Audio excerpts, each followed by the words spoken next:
Le 10 avril 2019, Tristan Borlas, un adolescent de 17 ans issu d'une famille religieuse, a commis un crime horrible en tuant ses parents dans leur maison familiale à Deep Gap, en Caroline du Nord. Cet état conservateur et prospère, habituellement associé à une criminalité minimale et à des catastrophes naturelles telles que les tempêtes de neige, les tornades et les orages violents, a été choqué par cet incident. Aujourd'hui, nous examinons les détails de cet événement tragique qui a ébranlé une communauté tranquille et surpris même les enquêteurs les plus expérimentés. Mercredi soir, la jeune fille a appelé les services d'urgence pour signaler la présence d'une grande quantité de sang dans sa maison et la disparition de 3 membres de sa famille, ses parents et son jeune frère. Elle a ajouté qu'ils ne répondaient pas non plus à leurs appels téléphoniques. La police s'est immédiatement rendue à la maison. À leur arrivée, ils ont trouvé du sang sur les marches en pierre du chemin menant à la maison. Du sang a également été trouvé sous le porche et sur les paillassons de la porte. Avant d'entrer dans la maison, les policiers ont fouillé les environs et ont trouvé le corps de Jeffrey Borlas sous un hamac derrière une dépendance, avec des coups de couteau dans l'abdomen. Il avait été poignardé à plusieurs reprises. Un peu plus tard, vers 22h30, ils découvrent une camionnette cachée dans les bois avec le corps d'une femme recouvert d'une couverture et des sacs de terre jetés dessus. Geoffrey Borlas, le père de Tristan, est né le 16 avril 1975 dans la famille d'un pasteur d'une église conservatrice de la Spiritual Bible Fellowship, un mouvement religieux piétiste. Le garçon a été élevé dans une atmosphère de présence constante, l'œil strict de Dieu. L'étude sérieuse et approfondie de la Bible et l'éducation morale constituaient la base de son éducation. Toute distraction, même le rire et les vêtements voyants, étaient interdits. Les bonnes actions, la charité, le travail missionnaire, l'amour de l'ennemi et le rejet de toute forme de violence étaient considérés comme des vertus. Geoffrey a appris tous ces principes fondamentaux en tant que fils de pasteur. C'était un garçon gentil, aimant, doux et patient. Jeune homme, Jeffrey a trouvé un emploi d'été dans un parc aquatique du Missouri. Lors de son premier jour de travail, il a rencontré une belle fille nommée Tanya Metrand. Ils avaient le même âge, les mêmes opinions et la même éducation. Tanya, comme Jeffrey, a grandi dans une famille où les valeurs chrétiennes étaient importantes. Patiente, modeste et désintéressée, elle voit en lui un futur mari idéal et un père attentionné. Elle a donné à Jeffrey une photo d'un couple âgé se tenant par la main et lui a dit « Un jour, ce sera nous ». La mère de Jeffrey, Kathy Brown, a prié pour que Dieu donne à son fils une femme aimante et ses prières ont été exaucées. Les jeunes amoureux se sont mariés et ont continué à vivre leur vie en accord avec leurs croyances religieuses. Bientôt, le jeune couple a eu son premier enfant, une charmante petite fille nommée Taylor. Puis 3 autres enfants sont nés, Tristan était le plus jeune. Taylor était une vraie grande sœur, elle prenait soin de tout le monde, aidait et soutenait ses frères et sœurs. Elle était la meilleure amie de son jeune frère. Pour Tristan, Taylor était sa meilleure et sa seule amie. Malgré leurs différences d'âge, ils faisaient tout ensemble. Ils faisaient du sport, écoutèrent de la musique et étaient de coquins. Selon les croyances religieuses de la famille, le but de l'éducation est d'établir le royaume de Dieu dans le cœur de l'enfant. Lorsque les 4 enfants ont grandi, Jeffrey et Tanya ont décidé d'accomplir leurs devoirs chrétiens et ont adopté 4 autres garçons de l'orphelinat. La famille ouverte, aimante et amicale s'est encore agrandie. Elle compte désormais 8 jumeaux, les Taylor, Kaya et Alexis, Miserial, Steven, Melika et Tristan. Les enfants n'avaient pas le droit d'utiliser les téléphones portables et les médias sociaux jusqu'à un certain âge et étaient encouragés à être ascétiques dans leurs besoins et leurs désirs. Les garçons n'étaient pas autorisés à sortir avec des filles avant d'avoir obtenu leur diplôme de fin d'études secondaires. L'étude de la Bible était obligatoire jusqu'à l'âge de 18 ans. Pour le reste, les enfants grandissaient comme des garçons et des filles ordinaires. Leurs parents ne faisaient pas de distinction entre leurs propres enfants et les enfants placés. Ils leur accordèrent tous la même attention, les mêmes soins et la même affection. Une atmosphère harmonieuse régnait dans leur foyer. La maman était attentive à ses enfants et priait beaucoup. Le couple pensait qu'il devait lui-même créer des vertus et être un exemple pour les enfants. Lorsqu'un ouragan a frappé Haïti, Tanya a vendu sa coûteuse bague de fiançailles et a envoyé l'argent au fond. Tout en construisant des logements pour les victimes, elle s'est acheté une bague simple et bon marché. En 2015, Taylor a obtenu son diplôme de fin d'études secondaires et s'est installée à Boone pour étudier à l'Appalachian State University. Tristan a perdu son seul ami et s'est retrouvée seule. Taylor revenait à la maison chaque fois qu'elle le pouvait, mais elle avait sa propre vie et Tristan restait seul à la maison. Depuis son enfance, il se rebelle contre les restrictions et n'est pas d'accord avec les opinions religieuses de ses parents. Il était contrarié de ne pas pouvoir utiliser son téléphone pour communiquer avec ses pairs sur les médias sociaux, d'autant plus que cette communication est devenue une partie importante de la vie d'un adolescent moderne. Après le départ de Taylor, ses disputes avec ses parents sont devenues plus fréquentes. En décembre 2017, des changements positifs ont eu lieu dans la vie de la famille. Jeffrey, sa femme et ses enfants ont déménagé dans une nouvelle maison à Deep Gap, dans le comté de Watauga, en Caroline du Nord. La maison était située sur un chemin de terre menant dans les bois et était beaucoup plus spacieuse que la précédente. En outre, la nouvelle maison était voisine de celle de Robin South, la mère de Tanya. Cette proximité permettait de lui demander de l'aide pour s'occuper des plus jeunes enfants. Nous ne savons pas si le déménagement a été aussi positif pour Tristan car il a dû changer d'école à Watauga, est allé dans un lycée local et a commencé à faire de l'athlétisme.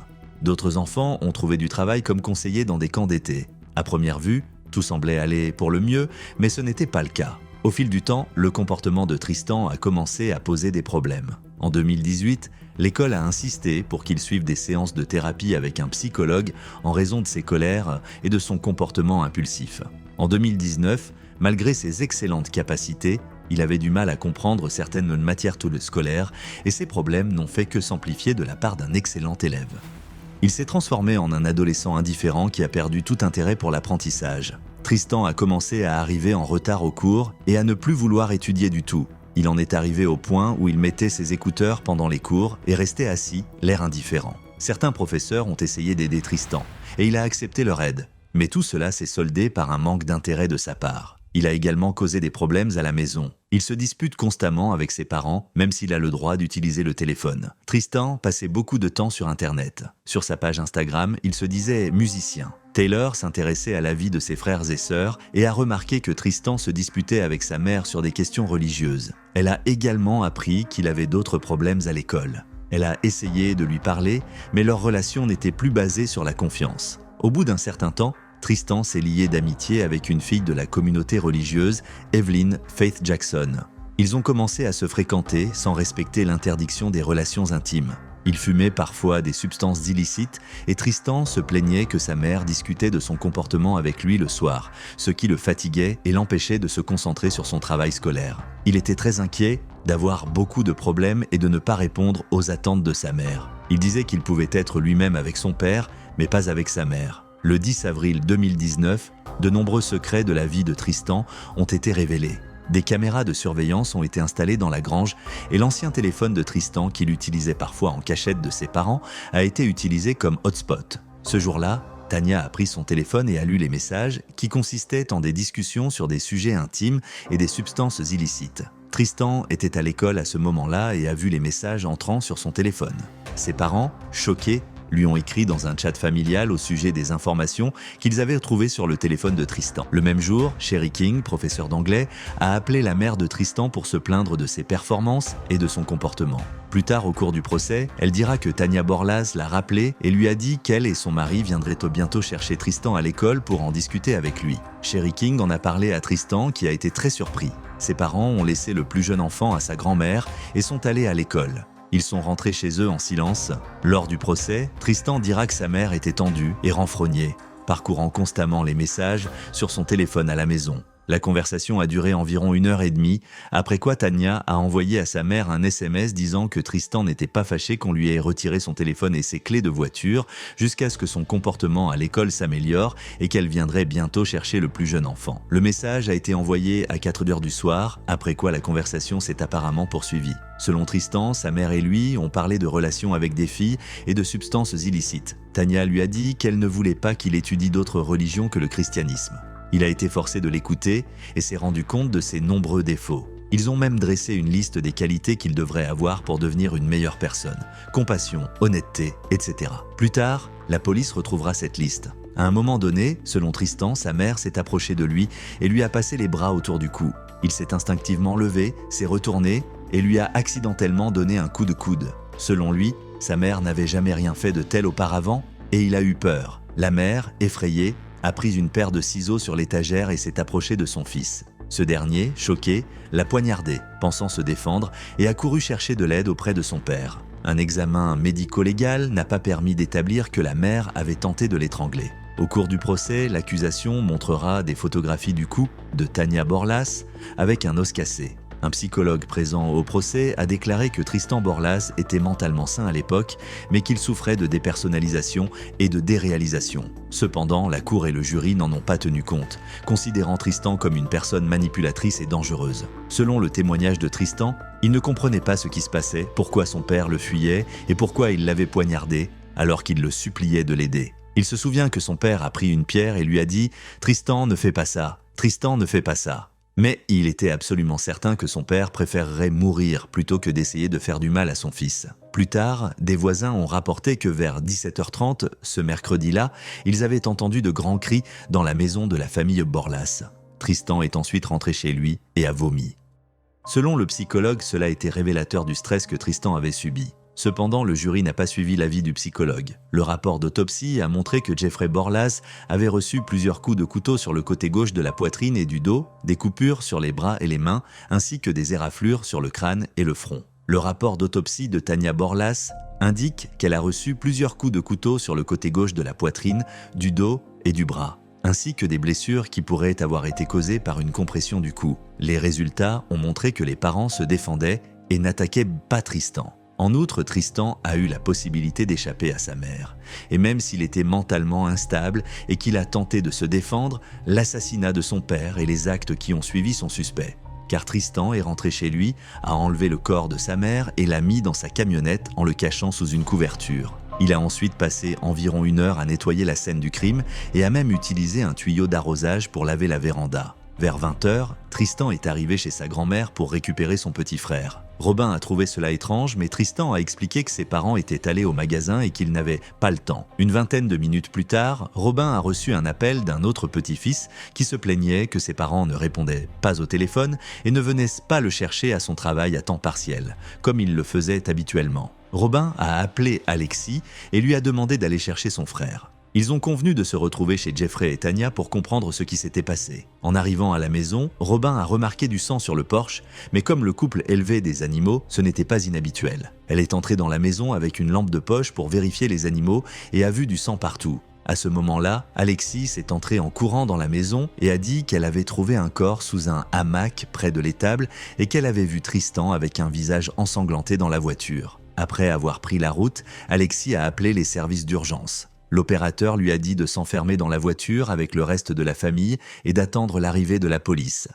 La police est arrivée 10 minutes plus tard. Après plusieurs heures d'attente à l'extérieur et de discussions avec les agents, ils se rendent au commissariat où on leur annonce que Jeffrey et Tania Borlas ont été retrouvés morts. En examinant la scène de crime, les inspecteurs ont découvert un système de vidéosurveillance dans la maison. Ils ont trouvé un moniteur qui diffusait des images en direct et ont demandé un mandat à la société qui gère le système pour obtenir les données. Pendant ce temps, Tristan a appelé sa petite amie Evelyne et est venu chez elle. Elle s'est rendue compte qu'il était préoccupé par quelque chose et a remarqué plusieurs égratignures sur son front et ses mains. Cependant, Tristan a prétendu qu'il s'était disputé avec ses parents et qu'il s'était égratigné en jouant avec le chien. Evelyne se souvient que Tristan avait 3 égratignures sur le front, une blessure au bras, une coupure au doigt et un ongle meurtri.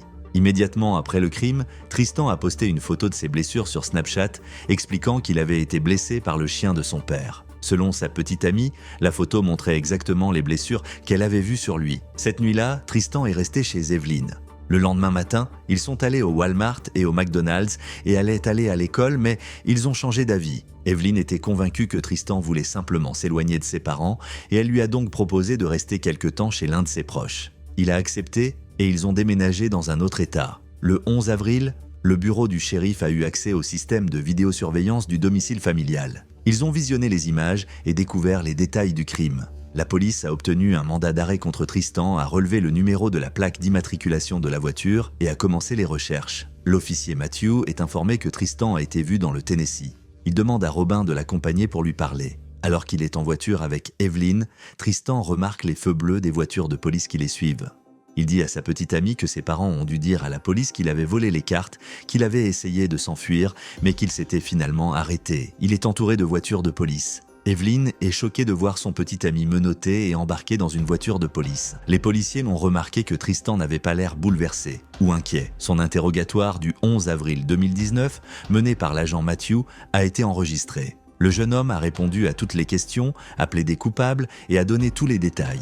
Parfois, il a même pleuré. Tristan Borlas qui aura 18 ans dans un mois, a été placé en détention sans caution. Plus tard, les policiers ont obtenu un mandat de perquisition pour le compte Snapchat de Tristan et 5 téléphones qui pourraient contenir des informations sur le crime. Un mandat de perquisition a également été obtenu pour une maison située sur Orchard Road où les détectives ont trouvé un autre téléphone et d'autres petits objets. Un mandat de perquisition a également été obtenu pour une voiture où les agents ont trouvé une tache rouge. Ils ont également perquisitionné la maison de la petite amie de Tristan à Boone car le jeune homme avait passé la nuit avec elle. Selon les rapports, les agents ont trouvé une taie d'oreiller, un sweat à capuche avec une fermeture éclair et un carnet de notes. Tous ces éléments ont permis aux enquêteurs de rétablir la chronologie des événements dans les moindres détails. La version de la légitime défense de Tristan a été jugée insoutenable. Les funérailles de Jeff et Tanya ont eu lieu le 17 avril 2019 à l'église de la Spiritual Bible Fellowship.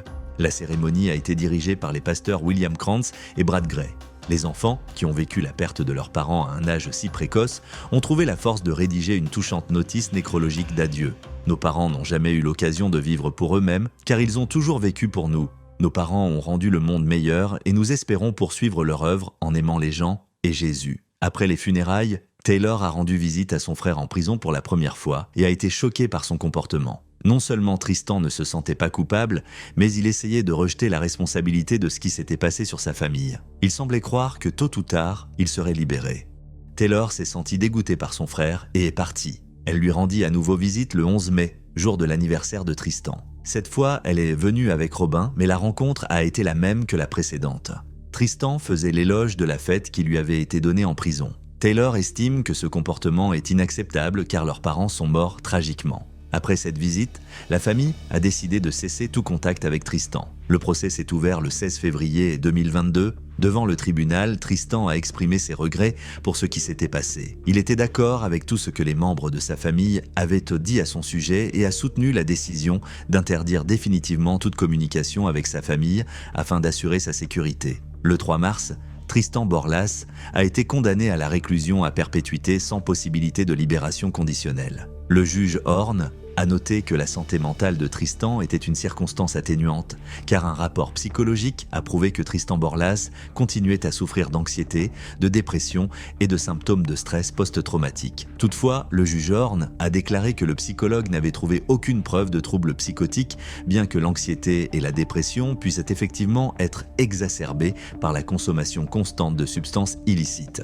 Il est surprenant que ni la famille de Tristan, ni son avocat, ni Tristan lui-même n'aient expliqué les motifs du crime. Soit il ne comprenait pas bien ce qui s'était passé, soit il faisait semblant de ne pas le comprendre. D'autre part, il s'agissait d'un adolescent qui se déteste, qui a une faible estime de soi, qui est dépressif, qui présente des symptômes actifs d'anxiété et qui n'est pas suivi médicalement. Au cours du procès, Tristan a parlé de crise de panique, que sa mère l'aidait à surmonter, car elle en avait elle-même fait l'expérience. L'un des principaux principes du piétisme est que les enfants chargés du péché originel sont immoraux dès la naissance et que, par conséquent, l'éducation et la scolarité doivent les corriger en les préparant à se comporter correctement dans la vie, en établissant une discipline stricte et en supprimant la conscience de soi chez les enfants. Tristan, qui pourrait être atteint d'une maladie mentale héréditaire, a grandi dans un cadre strict, avec le sentiment constant qu'il lui manquait quelque chose. Selon sa sœur aînée, Tristan était très jaloux des nouveaux frères de ses parents. Au début, il s'est rebellé, puis il a sombré dans un état dépressif,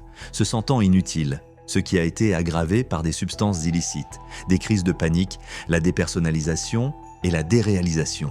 Il n'acceptait pas la religion de ses parents. Il ne pouvait pas devenir ce que sa mère voulait qu'il soit, et il ressentait le besoin de se changer lui-même. La liste des changements nécessaires qu'il avait rédigée avec sa mère a-t-elle été la goutte d'eau qui a fait déborder le vase?